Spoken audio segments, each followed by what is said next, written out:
আসসালামু আলাইকুম ওয়া রাহমাতুল্লাহ। প্রিয় দিনী ভাই বোনেরা, আশা করি আপনারা সকলেই ভালো আছেন। আজকে আমি আপনাদের এমন একটি হৃদয় বিদারক ঘটনা সম্পর্কে জানাতে চলেছি। এই ঘটনাটি জানার পর আপনারা সকলেই আল্লাহু আকবার বলে উঠবেন। তাই আজকের এই ভিডিওটি না টেনে একেবারে শেষ পর্যন্ত দেখতে থাকুন। মায়ানমারের একজন মুসলিম ভাইয়ের একটি হৃদয় বিদারক ঘটনা আজ আপনাদের সামনে তুলে ধরতে চলেছি। বাংলাদেশের সর্বশেষ উপজেলা দক্ষিণ পাড়ার পাশে মায়ানমারের সমুদ্রের পাশের গ্রাম মাওলাং, যেখানে মহান আল্লাহ তাআলার একজন ইমানদার বান্দারা বসবাস করতেন। তার নাম হচ্ছে আবু রায়হান। তিনি মহান আল্লাহ পাক রব্বুল আলামিনের একজন ইমানদার বান্দা, আর তিনি সবসময় মহান আল্লাহ তাআলার হুকুম পালনে 5 ওয়াক্ত নামাজ জামাতের সাথে আদায় করেন এবং রমজান মাসের রোজাও রাখেন। তিনি সবসময় আল্লাহ তাআলার হুকুম আহকাম মেনে চলেন। তিনি ভাই আবু রায়হান জোহরের নামাজ আদায় করছিলেন। ওনার জোহরের নামাজ আদায় করা শেষ করে তিনি তখন 2 রাকাত অতিরিক্ত নফল নামাজ আদায় করলেন। ঠিক সেই সময় ওনার অনুভব হতে থাকে এবং হয়তো আর কিছুক্ষণ পরেই ওনার গ্রামের উপর দিয়ে এই মখা সাইক্লোন তাণ্ডব চালিয়ে যাবে।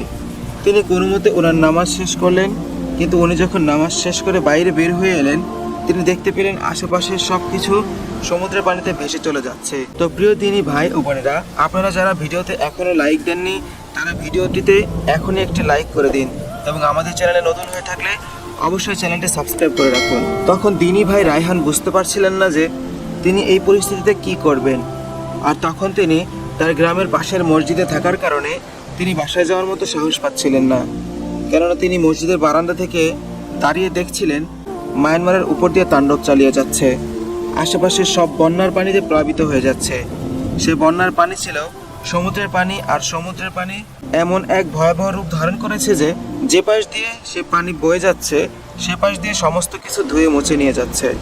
সেই সময় তিনি যে মসজিদে নামাজ আদায় করছিলেন, সেই মসজিদ পাহাড়ের কিছুটা উপরে হওয়ার কারণে তিনি কিছুটা বাতাসের কবলে পড়লেও তিনি বন্যার পানি শুধুমাত্র দেখতে পাচ্ছিলেন, কিন্তু বন্যার পানি ওনার কাছে পৌঁছাতে পারছিল না। তাই তিনি এত বাতাসের মধ্যেও এবং এত পানির স্রোতের মধ্যেও অক্ষত অবস্থায় সেখানে দাঁড়িয়েছিলেন। কিন্তু এমন সময় ওনার মনে হলো ওনার বাচ্চা কাচ্চাগুলোর কথা, কেননা ওনার বাড়ি পাহাড়ের নিচে, আর বর্তমানে ওনার বাসায় ওনার 2 ছেলে মেয়ে এবং ওনার স্ত্রী ছাড়া আর কেউ নেই। তিনি সেখানে দাঁড়িয়ে বারবার চিন্তা করতে লাগলেন, এই ভয়াবহ পরিস্থিতিতে, এই ভয়াবহ আবহাওয়ায় আমার স্ত্রী সন্তানরা কি করছে। মহান আল্লাহ পাক রব্বুল আলামিন তিনিই ভালো জানেন। আমি যখন নামাজ পড়তে আসছিলাম তখন আমার স্ত্রী আমাকে বারবার বলছিল বাসায় নামাজ পড়ো, কিন্তু আমি বাসায় নামাজ না পড়ে মসজিদে এসে নামাজ আদায় করলাম। যদিও আমি জামাত ধরতে পারিনি, কিন্তু আমি এটা কি করলাম। এই সময়টাতে আমার বাসায় থাকার প্রয়োজন ছিল এবং আমার স্ত্রী এবং সন্তানের পাশে থাকার দরকার ছিল।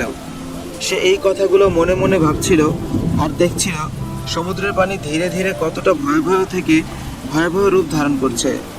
আর সেই সাথে সাথে সে আশেপাশে তাকিয়ে দেখছিল সমস্ত কিছু কিভাবে সমুদ্রের পানির সাথে ভেসে ভেসে চলে যাচ্ছিল। সে সেখানে দাঁড়িয়ে এই ঘটনাগুলো দেখছিল এবং মহান আল্লাহ পাক রব্বুল আলামিনের কাছে সাহায্য প্রার্থনা করছিল। আর সবচেয়ে বড় ভয়াবহ কথা হচ্ছে, সেই সময় তিনি সেখানে একাই ছিলেন, ওনার পাশে কেউ ছিল না এবং তিনি কাউকে সাহসও দিতে পারছিলেন না, কিংবা তিনিও কারো কাছ থেকে একটু সাহস নিতে পারছিলেন না, এবং কি একটু সাহস নিয়ে সেখানে দাঁড়িয়ে থাকবেন সেটাও তিনি পারছিলেন না। তিনি শুধু এই ভয়াবহ কঠিন পরিস্থিতি দেখে যাচ্ছিলেন এবং মনে মনে আফসোস করছিলেন, হায়, আমি যদি এখন আমার বাচ্চা কাচ্চাগুলোর সাথে থাকতাম তাহলে অন্তত আমি তাদেরকে একটু সাহস দিতে পারতাম। কিন্তু এমন সময় ওনার বাড়ির পাহাড়ের উপরের দিকে ঘূর্ণিঝড় ওনার বাড়ির উপর দিয়ে যাবে এবং ওনার বাড়ি তছনছ করে দিয়ে যাবে। কিন্তু তিনি যখন মহান আল্লাহ পাক রব্বুল আলামিনের কাছে সাহায্য চাইলেন এবং মন থেকে মহান আল্লাহ তাআলা রব্বুল আলামিনের কাছে প্রার্থনা করলেন, ঠিক তখনই এই অলৌকিক ঘটনাটি ঘটল। তার এই তীব্র গতির বাতাস নিয়ে অন্য আরেক দিকে তার গতিপথ পরিবর্তন করলো। তাই প্রিয় দিনী ভাই ও বোনেরা, আমাদের সব সময় সকল ধরনের কঠিন পরিস্থিতিতে মহান আল্লাহ পাক রব্বুল আলামিনের উপরই ভরসা রাখা উচিত এবং প্রতি সময় মহান আল্লাহ পাক রব্বুল আলামিনের কাছে সাহায্য প্রার্থনা করা উচিত। একটা কথা মনে রাখবেন, তিনি আমাদের রিজিক দাতা, তিনি আমাদের পালনকর্তা, তিনি ছাড়া আমাদের আর কেউ নেই। আমরা যদি ওনার কাছে চাওয়ার মতো চাইতে পারি তাহলে তিনি অবশ্যই আমাদেরকে যে কোনো বিপদের হাত থেকে রক্ষা করবেন।